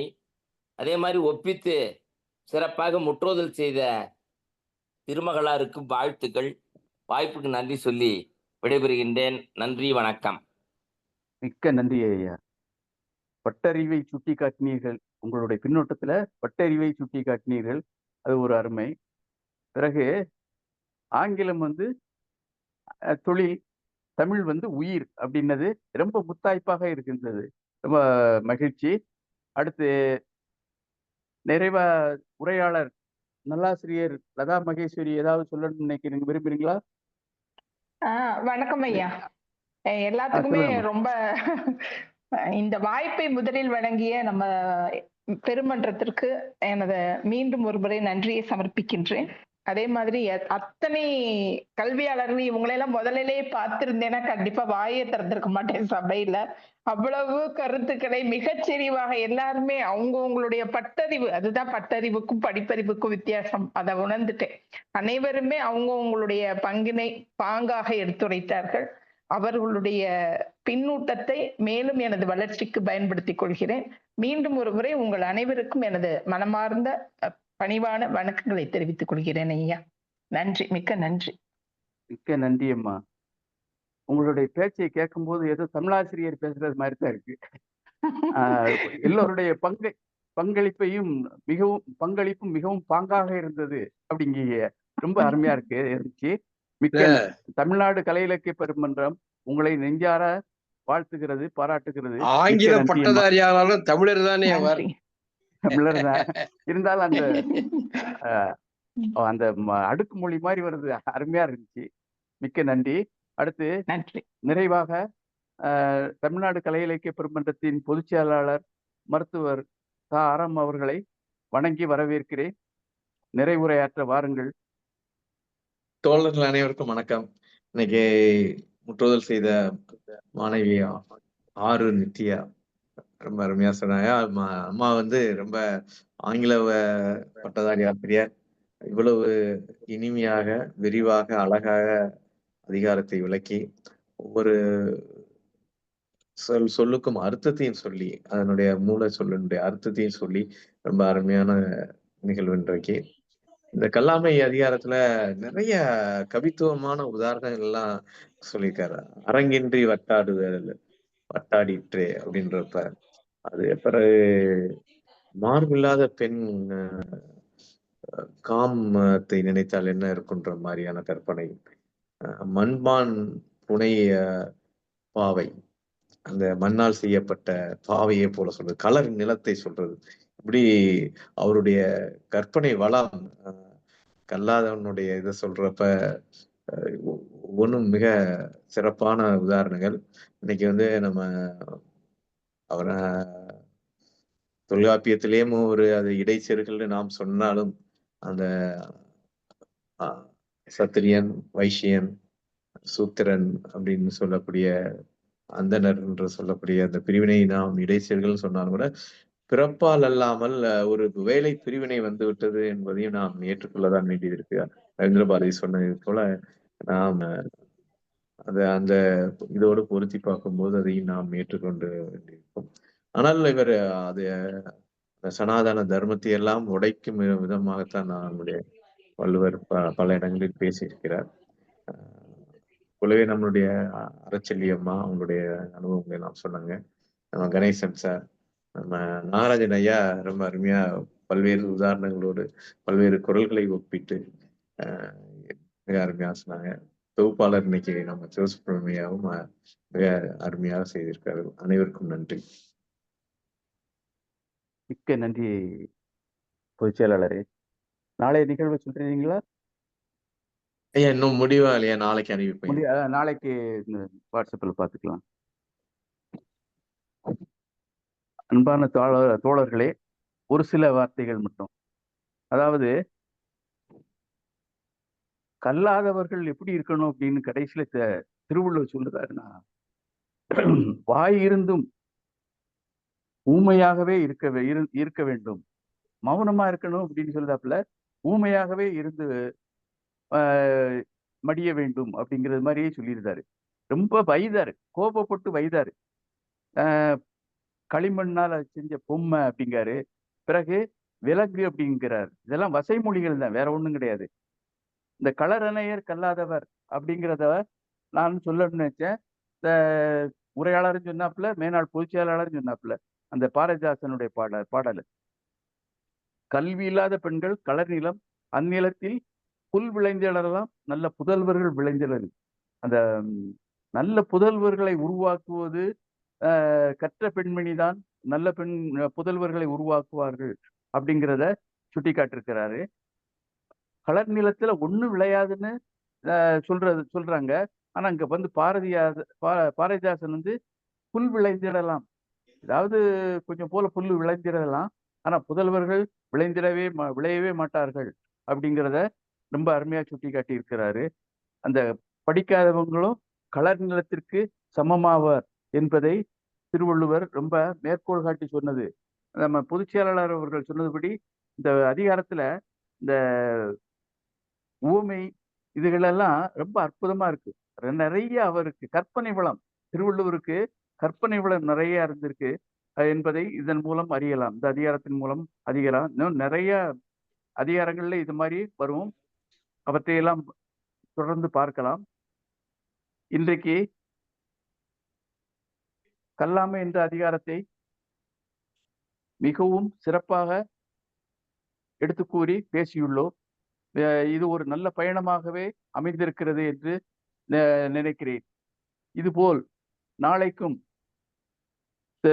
திருக்குறள் ஒரு அதிகாரத்தை நாம் எடுத்து பேசுவோம். அதற்கு எல்லோரும் இன்னும் நிறைய இப்ப இன்னைக்கு